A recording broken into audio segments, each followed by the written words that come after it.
ಓಂ ಶಾಂತಿ. ಇಂದಿನ ದಿನಾಂಕ 16/9/2025. ಪ್ರಾರ್ಥ ಮುರಳಿ ಬಾಪ್ತಾದ ಮಧುಬನ. ಮಧುರ ಮಕ್ಕಳೇ, ನೀವು ಆತ್ಮಿಕ ಮಾರ್ಗದರ್ಶಕರಾಗಿದ್ದೀರಿ. ನೀವು ಎಲ್ಲರಿಗೆ ಶಾಂತಿಧಾಮ ಅರ್ಥಾತ್ ಅಮರಪುರಿಯ ಮಾರ್ಗವನ್ನು ತಿಳಿಸಬೇಕಾಗಿದೆ. ಪ್ರಶ್ನೆ: ನೀವು ಮಕ್ಕಳಿಗೆ ಯಾವ ನಶೆ ಇರಬೇಕು? ಆ ನಶೆಯ ಆಧಾರದ ಮೇಲೆ ಯಾವ ಮಾತನ್ನು ನಿಶ್ಚಯದಿಂದ ಹೇಳುತ್ತೀರಿ? ಉತ್ತರ: ನಾವು ತಂದೆಯನ್ನು ನೆನಪು ಮಾಡಿ ಜನ್ಮ ಜನ್ಮಾಂತರಕ್ಕಾಗಿ ಪವಿತ್ರರಾಗುತ್ತೇವೆ ಎಂದು ನೀವು ಮಕ್ಕಳಿಗೆ ನಶೆ ಇದೆ.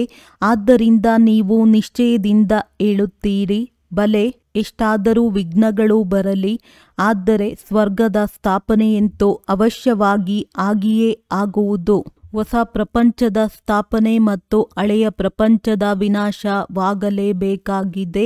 ಇದು ಮಾಡಲ್ಪಟ್ಟ ನಾಟಕವಾಗಿದೆ. ಇದರಲ್ಲಿ ಸಂಶಯದ ಮಾತೇ ಇಲ್ಲ. ಓಂ ಶಾಂತಿ. ಆತ್ಮಿಕ ಮಕ್ಕಳ ಪ್ರತಿ ಆತ್ಮಿಕ ತಂದೆಯು ತಿಳಿಸುತ್ತಿದ್ದಾರೆ, ನಾವಾತ್ಮಗಳಾಗಿದ್ದೇವೆ. ಈ ಸಮಯದಲ್ಲಿ ನಾವು ಆತ್ಮಿಕ ಮಾರ್ಗದರ್ಶಕರಾಗಿದ್ದೇವೆಂದು ನೀವು ತಿಳಿದುಕೊಂಡಿದ್ದೀರಿ, ಆಗುತ್ತೀರಿ ಮತ್ತು ಅನ್ಯರನ್ನು ಮಾಡುತ್ತೀರಿ. ಈ ಮಾತುಗಳನ್ನು ಚೆನ್ನಾಗಿ ಧಾರಣೆ ಮಾಡಿಕೊಳ್ಳಿ. ಮಾಯೆಯ ಬಿರುಗಾಳಿಯು ಮರೆಸಿಬಿಡುತ್ತದೆ.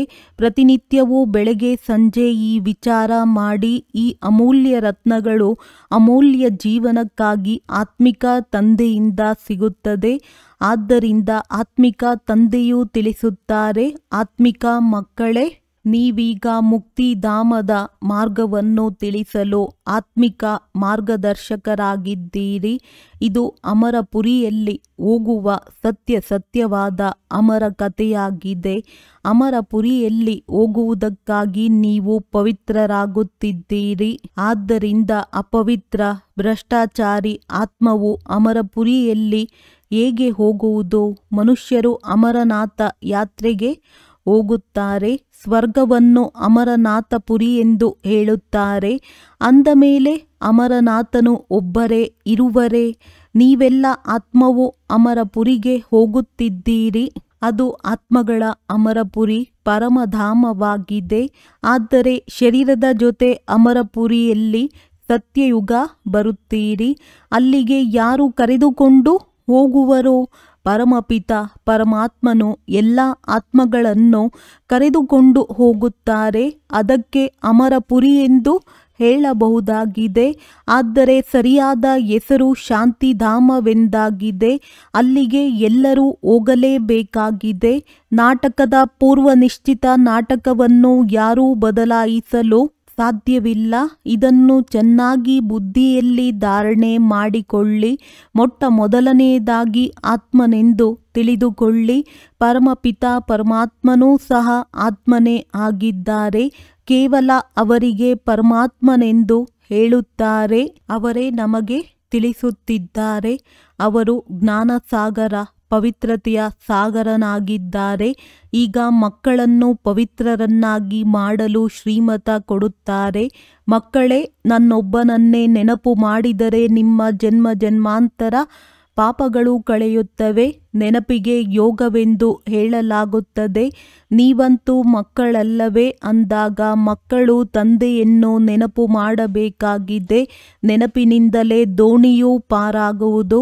ಈ ವಿಷಯ ನಗರಿಯಿಂದ ನೀವು ಶಿವನಗರಕ್ಕೆ ಹೋಗುತ್ತೀರಿ, ನಂತರ ವಿಷ್ಣುಪುರಿಯಲ್ಲಿ ಬರುತ್ತೀರಿ. ನಾವು ಅಲ್ಲಿಗೆ ಹೋಗುವುದಕ್ಕಾಗಿ ಓದುತ್ತೇವೆ, ಇಲ್ಲಿಗಾಗಿ ಅಲ್ಲ. ಇಲ್ಲಿ ಯಾರು ರಾಜರಾಗುವರೋ ಅವರು ಧನದಾನ ಮಾಡುವುದರಿಂದ ಆಗುತ್ತಾರೆ. ಕೆಲವರಂತೂ ಬಡವರನ್ನು ಬಹಳ ಸಂಭಾಲನೆ ಮಾಡುತ್ತಾರೆ. ಕೆಲವರು ಆಸ್ಪತ್ರೆ ಧರ್ಮಶಾಲೆಯನ್ನು ತೆರೆಯುತ್ತಾರೆ. ಕೆಲವರು ಧನದಾನ ಮಾಡುತ್ತಾರೆ. ಹೇಗೆ ಸಿನ್ನಲ್ಲಿ ಮೂಲ್ಚಂದರಿದ್ದರು. ಅವರು ಬಡವರ ಬಳಿ ಹೋಗಿ ದಾನ ಮಾಡುತ್ತಿದ್ದರು, ಬಡವರನ್ನು ಬಹಳ ಸಂಭಾಲನೆ ಮಾಡುತ್ತಿದ್ದರು. ಹೀಗೆ ಅನೇಕರ ದಾನಿಗಳಿರುತ್ತಾರೆ. ಬೆಳಗ್ಗೆ ಎದ್ದು ಒಂದು ಇಡೀ ಅಕ್ಕಿಯನ್ನು ತೆಗೆದು ಬಡವರಿಗೆ ದಾನ ಮಾಡುತ್ತಾರೆ. ಇತ್ತೀಚೆಗಂತೂ ಬಹಳ ಮೋಸವಿದೆ. ಆದ್ದರಿಂದ ಪಾತ್ರರಿಗೆ ದಾನ ಕೊಡಬೇಕು. ಆ ಬುದ್ಧಿವಂತಿಕೆಯಂತೂ ಇಲ್ಲ. ಹೊರಗೆ ಯಾರು ಭಿಕ್ಷೆ ಬೇಡುವವರು ಕುಳಿತಿರುತ್ತಾರೆಯೋ ಅವರಿಗೆ ಕೊಡುವುದು ದಾನವೆಂದಲ್ಲ. ಕೆಲವರದ್ದು ಭಿಕ್ಷೆ ಬೇಡುವುದೇ ಉದ್ಯೋಗವಾಗಿರುತ್ತದೆ. ಬಡವರಿಗೆ ದಾನ ಮಾಡುವವರು ಒಳ್ಳೆಯ ಪದವಿಯನ್ನು ಪಡೆಯುತ್ತಾರೆಂದು ಹೇಳುತ್ತಾರೆ. ನೀವೀಗ ಆತ್ಮಿಕ ಮಾರ್ಗದರ್ಶಕರಾಗಿದ್ದೀರಿ. ಪ್ರದರ್ಶನಿ, ಮ್ಯೂಸಿಯಂ ಇತ್ಯಾದಿಗಳನ್ನು ತೆರೆಯುತ್ತೀರೆಂದರೆ ಅದಕ್ಕೆ ಇಂತಹ ಹೆಸರನ್ನಿಡಿ. ಅದರಿಂದ ಸಿದ್ಧವಾಗಲಿ ಸ್ವರ್ಗದ ಮಾರ್ಗದರ್ಶಕರು ಅಥವಾ ಹೊಸ ವಿಶ್ವದ ರಾಜಧಾನಿಯ ಮಾರ್ಗದರ್ಶಕರೆಂದು. ಆದರೆ ಮನುಷ್ಯರು ಏನನ್ನೂ ತಿಳಿದುಕೊಂಡಿಲ್ಲ. ಇದು ಮುಳ್ಳುಗಳ ಕಾಡಾಗಿದೆ. ಸ್ವರ್ಗವು ಉದೋಟವಾಗಿದೆ. ಅಲ್ಲಿ ದೇವತೆಗಳಿರುತ್ತಾರೆ. ಈಗ ನೀವು ಮಕ್ಕಳಿಗೆ ಇದೇ ನಶೆ ಇರಲಿ. ನಾವು ತಂದೆಯನ್ನು ನೆನಪು ಮಾಡಿ ಜನ್ಮ ಜನ್ಮಾಂತರಕ್ಕಾಗಿ ಪವಿತ್ರರಾಗುತ್ತೇವೆ. ನಿಮಗೆ ತಿಳಿದಿದೆ, ಬಲೆ ಎಷ್ಟಾದರೂ ವಿಘ್ನಗಳು ಬರಲಿ, ಸ್ವರ್ಗದ ಸ್ಥಾಪನೆಯಂತೂ ಅವಶ್ಯವಾಗಿ ಆಗಿಯೇ ಆಗುತ್ತದೆ. ಹೊಸ ಪ್ರಪಂಚದ ಸ್ಥಾಪನೆ ಮತ್ತು ಹಳೆಯ ಪ್ರಪಂಚದ ವಿನಾಶವಂತೂ ಆಗಿಯೇ ಆಗುತ್ತದೆ. ಇದು ಮಾಡಲ್ಪಟ್ಟ ನಾಟಕವಾಗಿದೆ. ಇದರಲ್ಲಿ ಸಂಶಯದ ಮಾತೇ ಇಲ್ಲ. ಆದ್ದರಿಂದ ಇದರಲ್ಲಿ ಯಾವುದೇ ಸಂಶಯ ಬರಬಾರದು. ಪತಿತ ಪಾವನ ಎಂಬ ಶಬ್ದವನ್ನಂತೂ ಎಲ್ಲರೂ ಹೇಳುತ್ತಾರೆ. ಆಂಗ್ಲ ಭಾಷೆಯಲ್ಲಿಯೂ ಸಹ ಬಂದು ನಮ್ಮ ದುಃಖದಿಂದ ಲಿಬ್ರೇಟ್ ಮಾಡಿ ಎಂದು ಹೇಳುತ್ತಾರೆ. ಪಂಚವಿಕಾರಗಳಿಂದಲೇ ದುಃಖವಾಗುತ್ತದೆ. ಸ್ವರ್ಗವು ನಿರ್ವಿಕಾರಿ ಪ್ರಪಂಚ, ಸುಖಧಾಮವಾಗಿದೆ. ನೀವು ಮಕ್ಕಳು ಈಗ ಸ್ವರ್ಗದಲ್ಲಿ ಹೋಗಬೇಕಾಗಿದೆ. ಸ್ವರ್ಗವೆಂದರೆ ಮೇಲಿದೆ ಎಂದು ಮನುಷ್ಯರು ತಿಳಿದುಕೊಳ್ಳುತ್ತಾರೆ. ಆದರೆ ಮೇಲಿರುವುದು ಮುಕ್ತಿಧಾಮವೆಂದು ಅವರಿಗೆ ತಿಳಿದೇ ಇಲ್ಲ. ಜೀವನ್ಮುಕ್ತಿಯಲ್ಲಂತೂ ಇಲ್ಲಿಯೇ ಬರಬೇಕಾಗಿದೆ. ತಂದೆಯು ನಿಮಗೆ ತಿಳಿಸುತ್ತಾರೆ. ಇದನ್ನು ಚೆನ್ನಾಗಿ ಧಾರಣೆ ಮಾಡಿಕೊಂಡು ಜ್ಞಾನದ ಮಂಥನ ಮಾಡಬೇಕಾಗಿದೆ. ಆ ವಿದ್ಯಾರ್ಥಿಗಳು ಸಹ ಮನೆಯಲ್ಲಿ ಇದೇ ಚಿಂತನೆ ಮಾಡುತ್ತಿರುತ್ತಾರೆ. ಇದನ್ನು ಮಾಡಬೇಕು, ಇದನ್ನು ಬರೆದು ಕೊಡಬೇಕೆಂದು. ಹಾಗೆಯೇ ನೀವು ಮಕ್ಕಳು ನಿಮ್ಮ ಕಲ್ಯಾಣಕ್ಕಾಗಿ ಆತ್ಮವನ್ನು ಸತೋಪ್ರಧಾನವನ್ನಾಗಿ ಮಾಡಿಕೊಳ್ಳಬೇಕಾಗಿದೆ. ಪವಿತ್ರರಾಗಿ ಮುಕ್ತಿಧಾಮದಲ್ಲಿ ಹೋಗಬೇಕಾಗಿದೆ ಮತ್ತು ಜ್ಞಾನದಿಂದ ನೀವು ದೇವತೆಗಳಾಗುತ್ತೀರಿ. ನಾವು ಮನುಷ್ಯರಿಂದ ವಕೀಲರಾಗುತ್ತೇವೆ, ನಾವು ಗವರ್ನರ್ ಆಗುತ್ತೇವೆಂದು ಆತ್ಮವೇ ಹೇಳುತ್ತದೆ. ಆತ್ಮವೇ ಶರೀರದ ಜೊತೆ ಇರುತ್ತದೆ. ಒಂದು ವೇಳೆ ಶರೀರವು ಸಮಾಪ್ತಿಯಾದರೆ ಮತ್ತೆ ಹೊಸದಾಗಿ ಓದಬೇಕಾಗುತ್ತದೆ. ಆತ್ಮವೇ ವಿಶ್ವದ ಮಾಲೀಕನಾಗಲು ಪುರುಷಾರ್ಥ ಮಾಡುತ್ತದೆ. ತಂದೆಯು ತಿಳಿಸುತ್ತಾರೆ, ಇದನ್ನು ಪಕ್ಕಾ ನೆನಪಿಟ್ಟುಕೊಳ್ಳಿ. ನಾವು ಆತ್ಮರಾಗಿದ್ದೇವೆ. ದೇವತೆಗಳಿಗೆ ಈ ರೀತಿ ಹೇಳಬೇಕಾಗುವುದಿಲ್ಲ, ನೆನಪು ಮಾಡಬೇಕಾಗುವುದಿಲ್ಲ. ಏಕೆಂದರೆ ಅವರು ಪಾವನರಾಗಿದ್ದಾರೆ, ಪ್ರಾರಬ್ಧವನ್ನು ಭೋಗಿಸುತ್ತಿದ್ದಾರೆ. ತಂದೆಯನ್ನು ನೆನಪು ಮಾಡಬೇಕಾಗಲು ಅವರೇನು ಪತಿತರೆ? ನೀವಾತ್ಮಗಳು ಪತಿತರಾಗಿದ್ದೀರಿ. ಆದ್ದರಿಂದ ತಂದೆಯನ್ನು ನೆನಪು ಮಾಡಬೇಕಾಗಿದೆ. ದೇವತೆಗಳಿಗಂತೂ ನೆನಪು ಮಾಡುವ ಅವಶ್ಯಕತೆ ಇರುವುದಿಲ್ಲ. ಇದು ನಾಟಕವಲ್ಲವೇ? ಒಂದು ದಿನವೂ ಸಹ ಇನ್ನೊಂದು ದಿನಕ್ಕೆ ಸಮಾನವಾಗಿರುವುದೇ ಇಲ್ಲ. ಈ ನಾಟಕವು ನಡೆಯುತ್ತಿರುತ್ತದೆ. ಇಡೀ ದಿನದ ಪಾತ್ರವು ಕ್ಷಣ ಪ್ರತಿಕ್ಷಣ ಬದಲಾಗುತ್ತಿರುತ್ತದೆ. ಎಲ್ಲವೂ ರೆಕಾರ್ಡ್ ಆಗುತ್ತಿರುತ್ತದೆ. ಆದ್ದರಿಂದ ತಂದೆಯು ಮಕ್ಕಳಿಗೆ ತಿಳಿಸುತ್ತಾರೆ, ಮಕ್ಕಳೇ, ಯಾವುದೇ ಮಾತಿನಲ್ಲಿ ಹೃದಯ ವಿದೀರ್ಣರಾಗಬೇಡಿ. ಇವು ಜ್ಞಾನದ ಮಾತುಗಳಾಗಿವೆ. ಬಲೆ ತಮ್ಮ ಉದ್ಯೋಗ ವ್ಯವಹಾರಗಳನ್ನು ಮಾಡಿ. ಆದರೆ ಭವಿಷ್ಯ ಶ್ರೇಷ್ಠ ಪದವಿಯನ್ನು ಪಡೆಯಲು ಪೂರ್ಣ ಪುರುಷಾರ್ಥ ಮಾಡಿ. ಗೃಹಸ್ಥ ವ್ಯವಹಾರದಲ್ಲಿಯೂ ಇರಬೇಕಾಗಿದೆ. ಕುಮಾರಿಯರಂತೂ ಗೃಹಸ್ಥದಲ್ಲಿ ಹೋಗಿಯೇ ಇಲ್ಲ. ಯಾರಿಗೆ ಮಕ್ಕಳು ಮರಿಗಳಿದ್ದಾರೆಯೋ ಅವರಿಗೆ ಗೃಹಸ್ಥಿಗಳೆಂದು ಹೇಳಲಾಗುತ್ತದೆ. ತಂದೆಯಂತೂ ಅದರ್ ಕುಮಾರಿ ಮತ್ತು ಕುಮಾರಿಯರೆಲ್ಲರಿಗೂ ಓದಿಸುತ್ತಾರೆ. ಅದರ್ ಕುಮಾರಿ ಎಂಬುದರ ಅರ್ಥವನ್ನೇ ತಿಳಿದುಕೊಂಡಿಲ್ಲ. ಅದರ್ ಕುಮಾರಿ ಎಂದರೆ ಅರ್ಧ ಶರೀರವೆಂದು ಅರ್ಥವಾಗಿದೆಯೇ? ನೀವೇನು ತಿಳಿದುಕೊಂಡಿದ್ದೀರಿ? ಕನ್ಯೆಯು ಪವಿತ್ರವಾಗಿರುತ್ತಾಳೆ. ಯಾರು ಅಪವಿತ್ರರಾದ ನಂತರ ಮತ್ತೆ ಪವಿತ್ರರಾಗುವರೋ ಅವರಿಗೆ ಅದರ್ ಕನ್ಯೆ ಎಂದು ಹೇಳಲಾಗುತ್ತದೆ. ಇಲ್ಲಿ ನಿಮ್ಮದೇ ನೆನಪಾರ್ಥವು ನಿಂತಿದೆ. ತಂದೆಯೇ ನೀವು ಮಕ್ಕಳಿಗೆ ತಿಳಿಸಿಕೊಡುತ್ತಾರೆ, ನಿಮಗೆ ಓದಿಸುತ್ತಾರೆ. ನಿಮಗೆ ತಿಳಿದಿದೆ, ನಾವಾತ್ಮಗಳು ಮೂಲವತನವನ್ನು ತಿಳಿದುಕೊಂಡಿದ್ದೇವೆ. ಸೂರ್ಯವಂಶಿ ಚಂದ್ರವಂಶೀಯರು ಹೇಗೆ ರಾಜ್ಯ ಮಾಡುತ್ತಾರೆ, ಕ್ಷತ್ರಿಯತನದ ಚಿಹ್ನೆಯಾಗಿ ಬಾಣವನ್ನು ಏಕೆ ತೋರಿಸಿದ್ದಾರೆ ಎಂಬುದನ್ನು ಸಹ ನೀವು ತಿಳಿದುಕೊಂಡಿದ್ದೀರಿ. ಇಲ್ಲಿ ಯುದ್ಧ ಮುಂತಾದುದರ ಮಾತಿಲ್ಲ, ಅಸುರರ ಮಾತು ಇಲ್ಲ, ಅಥವಾ ಸೀತೆಯ ಅಪಹರಣದ ಮಾತು ಸಿದ್ಧವಾಗುವುದಿಲ್ಲ. ಸೀತೆಯನ್ನು ಅಪಹರಿಸಿಕೊಂಡು ಹೋಗುವಂತಹ ರಾವಣನು ಯಾರೂ ಇಲ್ಲ ಅಂದಾಗ ತಂದೆಯು ತಿಳಿಸುತ್ತಾರೆ, ಮಧುರಾತಿ ಮಧುರ ಮಕ್ಕಳೇ, ನಾವು ಸ್ವರ್ಗದ ಮತ್ತು ಮುಕ್ತಿ ಜೀವನ್ಮುಕ್ತಿಯ ಮಾರ್ಗದರ್ಶಕರಾಗಿದ್ದೇವೆಂದು ನೀವು ತಿಳಿದುಕೊಂಡಿದ್ದೀರಿ. ಅವರು ಸ್ಥೂಲ ಯಾತ್ರೆಯ ಮಾರ್ಗದರ್ಶಕರಿರುತ್ತಾರೆ, ನಾವು ಆತ್ಮಿಕ ಮಾರ್ಗದರ್ಶಕರಾಗಿದ್ದೇವೆ. ಅವರು ಕಲಿಯುಗಿ ಬ್ರಾಹ್ಮಣರಾಗಿದ್ದಾರೆ. ನಾವು ಪುರುಷೋತ್ತಮ ಸಂಗಮ ಯುಗದಲ್ಲಿದ್ದೇವೆ, ಪುರುಷೋತ್ತಮರಾಗಲು ಓದುತ್ತಿದ್ದೇವೆ. ತಂದೆಯು ಅನೇಕ ಪ್ರಕಾರವಾಗಿ ತಿಳಿಸುತ್ತಿರುತ್ತಾರೆ. ಆದರೂ ಸಹ ದೇಹಾಭಿಮಾನದಲ್ಲಿ ಬರುವುದರಿಂದ ಮರೆತು ಹೋಗುತ್ತಾರೆ. ನಾನಾತ್ಮನಾಗಿದ್ದೇನೆ, ತಂದೆಯ ಮಗುವಾಗಿದ್ದೇನೆ ಎಂಬ ನಶೆಯೇ ಇರುವುದಿಲ್ಲ. ಎಷ್ಟು ನೆನಪು ಮಾಡುತ್ತಾ ಇರುತ್ತೀರೋ ಅಷ್ಟು ದೇಹಾಭಿಮಾನವು ಕಳೆಯುತ್ತಾ ಹೋಗುವುದು.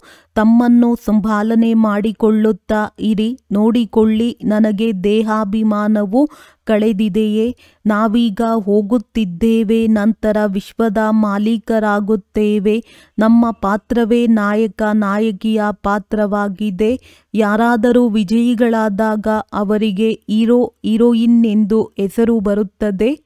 ನೀವು ಸಹ ವಿಜಯಿಗಳಾಗುತ್ತೀರಿ, ಆದ್ದರಿಂದ ಹೀರೋ ಹೀರೋಯಿನ್ ಎಂಬ ಹೆಸರು ಬರುತ್ತದೆ. ಅದು ಈ ಸಮಯದಲ್ಲಿ ಇದಕ್ಕಿಂತ ಮೊದಲು ಇರಲಿಲ್ಲ. ಸೋತು ಹೋಗುವವರಿಗೆ ಹೀರೋ ಹೀರೋಯಿನ್ ಎಂದು ಕರೆಯುವುದಿಲ್ಲ. ನಾವೀಗ ಹೋಗಿ ಹೀರೋ ಹೀರೋಯಿನ್ ಆಗುತ್ತೇವೆಂದು ಮಕ್ಕಳು ತಿಳಿದುಕೊಂಡಿದ್ದೀರಿ. ನಿಮ್ಮದ್ದು ಶ್ರೇಷ್ಠ ಪಾತ್ರವಿದೆ. ಕವಡೆ ಮತ್ತು ವಜ್ರದ ನಡುವೆಯಂತೂ ಬಹಳ ಅಂತರವಿದೆ. ಬಲೆ ಯಾರೆಷ್ಟಾದರೂ ಲಕ್ಷಾಧೀಶ್ವರ ಕೋಟ್ಯಾಧೀಶ್ವರರಿರಲಿ, ಆದರೆ ನೀವು ತಿಳಿದುಕೊಂಡಿದ್ದೀರಿ ಇದೆಲ್ಲವೂ ವಿನಾಶವಾಗಲಿದೆ. ನೀವಾತ್ಮಗಳು ಧನವಂತರಾಗುತ್ತಾ ಹೋಗುತ್ತೀರಿ, ಉಳಿದವರೆಲ್ಲರೂ ದಿವಾಳಿಗಳಾಗುತ್ತಿದ್ದಾರೆ. ಇವೆಲ್ಲ ಮಾತುಗಳನ್ನು ಧಾರಣೆ ಮಾಡಿಕೊಳ್ಳಬೇಕಾಗಿದೆ, ನಿಶ್ಚಯದಲ್ಲಿರಬೇಕಾಗಿದೆ. ಇಲ್ಲಿರುವಾಗ ನಶೆ ಏರುತ್ತದೆ, ಹೊರಗಡೆ ಹೋದ ಕೂಡಲೇ ನಶೆಯು ಇಳಿದು ಬಿಡುತ್ತದೆ. ಇಲ್ಲಿಯ ಮಾತುಗಳು ಇಲ್ಲಿಯೇ ಉಳಿದುಕೊಳ್ಳುತ್ತವೆ. ತಂದೆಯು ತಿಳಿಸುತ್ತಾರೆ, ಮಕ್ಕಳೇ, ಬುದ್ಧಿಯಲ್ಲಿರಲಿ, ನಮಗೆ ತಂದೆಯು ಓದಿಸುತ್ತಿದ್ದಾರೆ. ಯಾವ ವಿದ್ಯೆಯಿಂದ ನಾವು ಮನುಷ್ಯರಿಂದ ದೇವತೆಗಳಾಗುತ್ತೇವೆ, ಇದರಲ್ಲಿ ಯಾವುದೇ ಕಷ್ಟದ ಮಾತಿಲ್ಲ. ಉದ್ಯೋಗ ವ್ಯವಹಾರಗಳು ಎಲ್ಲದರಿಂದಲೂ ಸಮಯವನ್ನು ತೆಗೆದು ನೆನಪು ಮಾಡಬಹುದು. ಇದು ತನ್ನ ಆತ್ಮದ ಉನ್ನತಿಗಾಗಿ ವ್ಯಾಪಾರವಲ್ಲವೇ? ರಜಾ ತೆಗೆದುಕೊಂಡು ತಂದೆಯನ್ನು ನೆನಪು ಮಾಡಿ. ಇದು ಸುಳ್ಳು ಹೇಳುವುದೆಂದಲ್ಲ, ಇಡೀ ದಿನ ಸುಮ್ಮನೆ ಕಳೆದು ಬಿಡುವುದಲ್ಲ. ನಾವು ಭವಿಷ್ಯವನ್ನಾದರೂ ಸ್ವಲ್ಪ ಆಲೋಚಿಸಬೇಕು. ಯುಕ್ತಿಗಳು ಬಹಳಷ್ಟಿವೆ. ಎಷ್ಟು ಸಾಧ್ಯವೋ ಸಮಯವನ್ನು ತೆಗೆದು ತಂದೆಯನ್ನು ನೆನಪು ಮಾಡಿ. ಶರೀರ ನಿರ್ವಹಣೆಗಾಗಿ ಉದ್ಯೋಗ ವ್ಯವಹಾರಗಳನ್ನು ಬಲೆ ಮಾಡಿ. ನಾನು ನಿಮಗೆ ವಿಶ್ವದ ಮಾಲೀಕರಾಗುವ ಬಹಳ ಒಳ್ಳೆಯ ಸಲಹೆ ಕೊಡುತ್ತೇನೆ. ನೀವು ಮಕ್ಕಳೂ ಸಹ ಎಲ್ಲರಿಗೆ ಸಲಹೆ ನೀಡುವವರಾಗಿದ್ದೀರಿ. ಹೇಗೆ ಸಲಹೆ ಕೊಡುವವರು ಇರುತ್ತಾರಲ್ಲವೇ, ನೀವೂ ಸಹ ಸಲಹಾಗಾರರಾಗಿದ್ದೀರಿ. ಎಲ್ಲರಿಗೆ ಮುಕ್ತಿ ಜೀವನ್ಮುಕ್ತಿ ಹೇಗೆ ಸಿಗುವುದು ಎಂದು ಈ ಜನ್ಮದಲ್ಲಿ ಮಾರ್ಗವನ್ನು ತಿಳಿಸುತ್ತೀರಿ. ಮನುಷ್ಯರು ಸ್ಲೋಗನ್ಗಳನ್ನು ಮಾಡಿ ಗೋಡೆಗೆ ಹಾಕಿಸುತ್ತಾರೆ. ಪವಿತ್ರರಾಗಿ ರಾಜಯೋಗಿಗಳಾಗಿ ಎಂದು ಬರೆಯುತ್ತೀರಿ, ಆದರೆ ತಿಳಿದುಕೊಳ್ಳುವುದಿಲ್ಲ. ಈಗ ನಿಮಗೆ ತಿಳಿದಿದೆ, ತಂದೆಯಿಂದ ನಮಗೆ ಈ ಆಸ್ತಿಯು ಸಿಗುತ್ತಿದೆ, ಮುಕ್ತಿಧಾಮದ ಆಸ್ತಿಯೂ ಸಿಗುತ್ತದೆ. ನೀವು ನನ್ನನ್ನು ಪತಿತ ಪಾವನನೆಂದು ಹೇಳುತ್ತೀರಿ, ಆದ್ದರಿಂದ ನಾನು ಬಂದು ಪಾವನರಾಗುವ ಸಲಹೆಯನ್ನು ಕೊಡುತ್ತೇನೆ. ನೀವು ಸಹ ಸಲಹಾಗಾರರಾಗಿದ್ದೀರಿ. ಎಲ್ಲಿಯವರೆಗೆ ತಂದೆಯು ಬಂದು ಶ್ರೀಮತವನ್ನು ಕೊಡುವುದಿಲ್ಲವೋ, ಸಲಹೆ ನೀಡುವುದಿಲ್ಲವೋ, ಅಲ್ಲಿಯವರೆಗೆ ಯಾರೂ ಸಹ ಮುಕ್ತಿಧಾಮದಲ್ಲಿ ಹೋಗಲು ಸಾಧ್ಯವಿಲ್ಲ. ಶ್ರೀ ಅರ್ಥಾತ್ ಶ್ರೇಷ್ಠ ಮತವು ಶಿವ ತಂದೆಯದೇ ಆಗಿದೆ. ಆತ್ಮಗಳಿಗೆ ಶಿವ ತಂದೆಯ ಶ್ರೀಮತ ಸಿಗುತ್ತದೆ. ಪಾಪಾತ್ಮ ಮತ್ತು ಪುಣ್ಯಾತ್ಮರೆಂದು ಹೇಳಲಾಗುತ್ತದೆ, ಪಾಪ ಶರೀರವೆಂದು ಹೇಳುವುದಿಲ್ಲ. ಆತ್ಮವು ಶರೀರದಿಂದ ಪಾಪ ಮಾಡುತ್ತದೆ, ಆದ್ದರಿಂದ ಪಾಪಾತ್ಮರೆಂದು ಹೇಳಲಾಗುತ್ತದೆ. ಶರೀರವಿಲ್ಲದೆ ಆತ್ಮವು ಪಾಪವನ್ನಾಗಲಿ ಪುಣ್ಯವನ್ನಾಗಲಿ ಮಾಡಲು ಸಾಧ್ಯವಿಲ್ಲ. ಅಂದಾಗ ಎಷ್ಟು ಸಾಧ್ಯವೋ ಅಷ್ಟು ವಿಚಾರ ಸಾಗರ ಮಂಥನ ಮಾಡಿ. ಬಹಳಷ್ಟು ಸಮಯವಿದೆ. ಟೀಚರ್ ಅಥವಾ ಪ್ರೊಫೆಸರ್ ಆಗಿದ್ದರೆ ಅವರಿಗೂ ಸಹ ಯುಕ್ತಿಯಿಂದ ಈ ಆತ್ಮಿಕ ವಿದ್ಯೆಯನ್ನು ಓದಿಸಬೇಕು. ಇದರಿಂದ ಅವರ ಕಲ್ಯಾಣವೂ ಆಗಲಿ. ಬಾಕಿ ಅಲೌಕಿಕ ವಿದ್ಯೆಯಿಂದೇನಾಗುತ್ತದೆ? ನಾವು ಇದನ್ನು ಓದಿಸುತ್ತೇವೆ. ಇನ್ನೂ ಸ್ವಲ್ಪವೇ ದಿನಗಳಿವೆ. ವಿನಾಶವು ಸನ್ಮುಖದಲ್ಲಿ ನಿಂತಿದೆ. ಹೇಗೆ ಮನುಷ್ಯರಿಗೆ ಮಾರ್ಗವನ್ನು ತಿಳಿಸುವುದೆಂದು ಒಳಗೆ ಉಮಂಗ ಬರುತ್ತಿರುವುದು. ಒಬ್ಬ ಮಗುವಿಗೆ ಪರೀಕ್ಷೆ ಪತ್ರಿಕೆಯೂ ಸಿಕ್ಕಿತು. ಅದರಲ್ಲಿ ಗೀತೆಯ ಭಗವಂತನ ಪ್ರಶ್ನೆಯನ್ನು ಕೇಳಲಾಗಿತ್ತು. ಅದಕ್ಕೆ ಆ ಮಗು ಗೀತೆಯ ಭಗವಂತನು ಶಿವನೆಂದು ಬರೆದಿದ್ದರಿಂದ ಅನುತ್ತೀರ್ಣರನ್ನಾಗಿ ಮಾಡಿಬಿಟ್ಟರು. ನಾನಂತೂ ಗೀತೆಯ ಭಗವಂತ ಶಿವನಾಗಿದ್ದಾರೆ, ಜ್ಞಾನಸಾಗರ ಪ್ರೇಮ ಸಾಗರನಾಗಿದ್ದಾರೆಂದು ಮಹಿಮೆಯನ್ನು ಬರೆದಿದ್ದೇನೆ. ಕೃಷ್ಣನ ಆತ್ಮವು ಈ ಜ್ಞಾನವನ್ನು ಪಡೆಯುತ್ತದೆ. ಇದನ್ನು ಬರೆದಿದ್ದರಿಂದ ಅನುತ್ತೀರ್ಣನಾಗಿ ಬಿಟ್ಟೆನು. ಇನ್ನು ಮುಂದೆ ನಾನು ಇದನ್ನು ಓದುವುದಿಲ್ಲ. ಇನ್ನು ಮುಂದೆ ಆತ್ಮಿಕ ವಿದ್ಯೆಯಲ್ಲಿ ತೊಡಗುತ್ತೇನೆಂದು ಆ ಮಗುವು ತನ್ನ ತಂದೆ ತಾಯಿಗೆ ಹೇಳಿತು. ಮಗುವು ಬಹಳ ಚತುರನಾಗಿದ್ದೆ. ಮೊದಲೇ ಹೇಳುತ್ತಿತ್ತು, ನಾನು ಈ ರೀತಿ ಬರೆಯುತ್ತೇನೆ, ಅನುತ್ತೀರ್ಣನಾಗುತ್ತೇನೆ ಎಂದು. ಆದರೆ ಸತ್ಯವನ್ನು ಬರೆಯಬೇಕಲ್ಲವೇ? ಮುಂದೆ ಹೋದಂತೆ ಅವಶ್ಯವಾಗಿ ಈ ಮಗು ಏನನ್ನು ಬರೆದಿತ್ತೋ ಅದೇ ಸತ್ಯವೆಂದು ತಿಳಿದುಕೊಳ್ಳುತ್ತಾರೆ. ಯಾವಾಗ ಪ್ರಭಾವ ಬೀರುವುದೋ ಅಥವಾ ಪ್ರದರ್ಶನಿ ಮ್ಯೂಸಿಯಂಗಳಲ್ಲಿ ಅವರನ್ನು ಕರೆಸುತ್ತೀರೋ ಆಗ ಇವರು ಹೇಳಿದ್ದೇ ಸರಿ ಎಂಬುದು ಅವರಿಗೆ ಅರ್ಥವಾಗುವುದು. ಬಹಳಷ್ಟು ಮಂದಿ ಬರುತ್ತಾರೆ, ಆದ್ದರಿಂದ ವಿಚಾರ ಮಾಡಬೇಕು. ಮನುಷ್ಯರಿಗೆ ಕೂಡಲೇ ಇದು ಹೊಸ ಮಾತೆಂದು ಅರ್ಥವಾಗಲು ಹೇಗೆ ಬರೆಯಬೇಕು ಎಂದು ಒಬ್ಬರಲ್ಲದಿದ್ದರೆ ಇನ್ನೊಬ್ಬರು ಯಾರು ಇಲ್ಲಿಯವರಾಗಿರುವರೋ ಅವರು ಅವಶ್ಯವಾಗಿ ತಿಳಿದುಕೊಳ್ಳುತ್ತಾರೆ. ನೀವು ಎಲ್ಲರಿಗೆ ಆತ್ಮಿಕ ಮಾರ್ಗವನ್ನು ತಿಳಿಸುತ್ತೀರಿ. ಪಾಪ ಮನುಷ್ಯರು ಎಷ್ಟು ದುಃಖಿಗಳಾಗಿದ್ದಾರೆ. ಅವರೆಲ್ಲರ ದುಃಖವನ್ನು ಹೇಗೆ ದೂರ ಮಾಡುವುದು? ಬಹಳಷ್ಟು ಕಿರಿಕಿರಿ ಇದೆಯಲ್ಲವೇ? ಹೇಗೆ ಒಬ್ಬರು ಇನ್ನೊಬ್ಬರಿಗೆ ಶತ್ರುಗಳಾಗುತ್ತಾರೆಂದರೆ ಒಮ್ಮೆಲೆ ಸಮಾಪ್ತಿ ಮಾಡಿಬಿಡುತ್ತಾರೆ. ಈಗ ತಂದೆಯು ಮಕ್ಕಳಿಗೆ ಬಹಳ ಚೆನ್ನಾಗಿ ತಿಳಿಸುತ್ತಾರೆ. ಮಾತೆಯರಂತೂ ಪಾಪ ಅವಿದ್ಯಾವಂತರಿರುತ್ತಾರೆ. ನಾವು ಓದು ಬರಹ ಕಲಿತಿಲ್ಲವೆಂದು ಹೇಳುತ್ತಾರೆ. ಅದಕ್ಕೆ ತಂದೆಯು ತಿಳಿಸುತ್ತಾರೆ, ಓದದೇ ಇರುವುದು ಒಳ್ಳೆಯದೋ? ಏನೆಲ್ಲವೂ ವೇದಶಾಸ್ತ್ರಗಳನ್ನು ಓದಿದ್ದಾರೆಯೋ ಅದೆಲ್ಲವನ್ನು ಮರೆಯಬೇಕಾಗಿದೆ. ನಾನೀಗ ಏನನ್ನು ತಿಳಿಸುವೆನೋ ಅದನ್ನೇ ಕೇಳಿರಿ. ಸದ್ಗತಿಯನ್ನು ನಿರಾಕಾರ ಪರಮಪಿತ ಪರಮಾತ್ಮನ ಹೊರತು ಮತ್ಯಾರೂ ಮಾಡಲು ಸಾಧ್ಯವಿಲ್ಲ. ಮನುಷ್ಯರಲ್ಲಿ ಜ್ಞಾನವೇ ಇಲ್ಲವೆಂದ ಮೇಲೆ ಸದ್ಗತಿ ಮಾಡಲು ಹೇಗೆ ಸಾಧ್ಯ? ಸದ್ಗತಿದಾತನು ಒಬ್ಬರೇ ಜ್ಞಾನ ಸಾಗರನಾಗಿದ್ದಾರೆ ಎಂಬುದನ್ನು ತಿಳಿಸಬೇಕಾಗಿದೆ. ಈ ರೀತಿ ಮನುಷ್ಯರು ಹೇಳುವುದಿಲ್ಲ. ಯಾರು ಇಲ್ಲಿಯವರಿರುವರೋ ಅವರು ತಿಳಿದುಕೊಳ್ಳಬಯಸುತ್ತಾರೆ. ಯಾರಾದರೂ ಒಬ್ಬರು ಹಿರಿಯ ವ್ಯಕ್ತಿಗಳು ತಿಳಿದುಕೊಂಡರೂ ಸಹ ಅವರಿಗೆ ಸಂದೇಶವು ಬಹಳಷ್ಟು ಹರಡುವುದು ತುಳಸಿದಾಸರಂತಹ ಬಡವರ ಮಾತನ್ನು ಯಾರು ಕೇಳುವರು ಎಂಬ ಗಾಯನವಿದೆ. ಸರ್ವೀಸಿನ ಬಹಳಷ್ಟು ಯುಕ್ತಿಗಳನ್ನು ತಿಳಿಸುತ್ತಾರೆ. ಮಕ್ಕಳು ಅದನ್ನು ಕಾರ್ಯದಲ್ಲಿ ತರಬೇಕಾಗಿದೆ. ಒಳ್ಳೆಯದು. ಮಧುರಾತಿ ಮಧುರ ಅಗಲಿ ಹೋಗಿ ಮರಳಿ ಸಿಕ್ಕಿರುವ ಮಕ್ಕಳ ಪ್ರತಿ ಮಾತ್ಪಿತಾ ಬಾಪ್ತಾದರವರ ನೆನಪು, ಪ್ರೀತಿ ಹಾಗೂ ಸುಪ್ರಭಾತ. ಆತ್ಮಿಕ ಮಕ್ಕಳಿಗೆ ಆತ್ಮಿಕ ತಂದೆಯ ನಮಸ್ತೆ. ಧಾರಣೆಗಾಗಿ ಮುಖ್ಯ ಸಾರ: ಉದ್ಯೋಗ, ವ್ಯವಹಾರ ಎಲ್ಲವನ್ನೂ ಮಾಡುತ್ತಾ ಭವಿಷ್ಯ ಶ್ರೇಷ್ಠ ಪದವಿಯನ್ನು ಪಡೆಯಲು ನೆನಪಿನಲ್ಲಿರುವ ಸಂಪೂರ್ಣ ಪುರುಷಾರ್ಥ ಮಾಡಬೇಕಾಗಿದೆ. ಈ ನಾಟಕವು ಕ್ಷಣ ಪ್ರತಿಕ್ಷಣ ಬದಲಾಗುತ್ತಿರುತ್ತದೆ. ಆದ್ದರಿಂದ ಎಂದೂ ಯಾವುದೇ ದೃಶ್ಯವನ್ನು ನೋಡಿ ಹೃದಯ ವಿದೀರ್ಣರಾಗಬಾರದು. ಈ ಆತ್ಮಿಕ ವಿದ್ಯೆಯನ್ನು ಓದಿ ಅನ್ಯರಿಗೂ ಓದಿಸಬೇಕಾಗಿದೆ. ಎಲ್ಲರ ಕಲ್ಯಾಣ ಮಾಡಬೇಕಾಗಿದೆ. ನಾವು ಹೇಗೆ ಎಲ್ಲರಿಗೆ ಪಾವನರಾಗುವ ಸಲಹೆಯನ್ನು ನೀಡುವುದು, ಮನೆಯ ಮಾರ್ಗವನ್ನು ತಿಳಿಸಬೇಕೆಂದು ಒಳಗಿನಿಂದ ಇದೇ ಉಮಂಗ ಬರುತ್ತಿರಲಿ.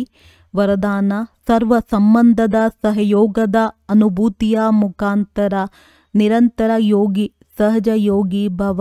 ಪ್ರತಿ ಸಮಯ ತಂದೆಯ ಭಿನ್ನ ಭಿನ್ನ ಸಂಬಂಧಗಳ ಸಹಯೋಗ ಪಡೆಯುವುದು ಅರ್ಥಾತ್ ಅನುಭವ ಮಾಡುವುದೇ ಸಹಜ ಯೋಗವಾಗಿದೆ. ತಂದೆ ಎಂತಹದ್ದೇ ಸಮಯದಲ್ಲಿ ಸಂಬಂಧ ನಿಭಾಯಿಸಲು ಬಂಧಿತರಾಗಿದ್ದಾರೆ. ಇಡೀ ಕಲ್ಪದಲ್ಲಿ ಈಗಲೇ ಸರ್ವ ಅನುಭವಗಳ ಗಣಿ ಪ್ರಾಪ್ತಿಯಾಗುವುದು.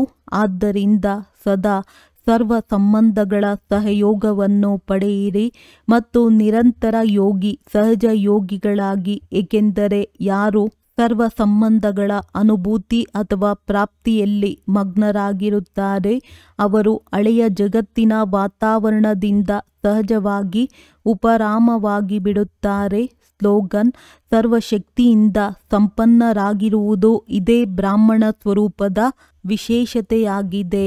ಅವ್ಯಕ್ತ ಸೂಚನೆ: ಈಗ ಲಗನ್ನಿನ ಅಗ್ನಿಯನ್ನು ಪ್ರಜ್ವಲಿತಗೊಳಿಸಿ ಯೋಗವನ್ನು ಜ್ವಾಲಾರೂಪವನ್ನಾಗಿ ಮಾಡಿ. ತಪಸ್ವಿ ಮೂರ್ತಿಯ ಅರ್ಥವಾಗಿದೆ. ತಪಸ್ಸಿನ ಮೂಲಕ ಶಾಂತಿಯ ಶಕ್ತಿಯ ಕಿರಣಗಳನ್ನು ನಾಲ್ಕಾರು ಕಡೆ ಹರಡುವಂತಹ ಅನುಭವದಲ್ಲಿ ಬರಬೇಕು. ಇದು ತಪಸ್ವಿ ಸ್ವರೂಪ ಅನ್ಯರಿಗೆ ಕೊಡುವಂತಹ ಸ್ವರೂಪವಾಗಿದೆ. ಹೇಗೆ ಸೂರ್ಯ ವಿಶ್ವಕ್ಕೆ ಬೆಳಕನ್ನು ಕೊಟ್ಟಿತು ಮತ್ತು ಅನೇಕ ವಿನಾಶಿ ಪ್ರಾಪ್ತಿಗಳ ಅನುಭೂತಿ ಮಾಡಿಸುತ್ತದೆ. ಇಂತಹ ಮಹಾನ್ ತಪಸ್ವಿ ಆತ್ಮರು ಜ್ವಾಲಾರೂಪ ಶಕ್ತಿಶಾಲಿ ನೆನಪಿನ ಮೂಲಕ ಪ್ರಾಪ್ತಿಯ ಕಿರಣಗಳ ಅನುಭೂತಿಯನ್ನು ಮಾಡಿಸುತ್ತದೆ. ಒಳ್ಳೆಯದು. ಓಂ ಶಾಂತಿ.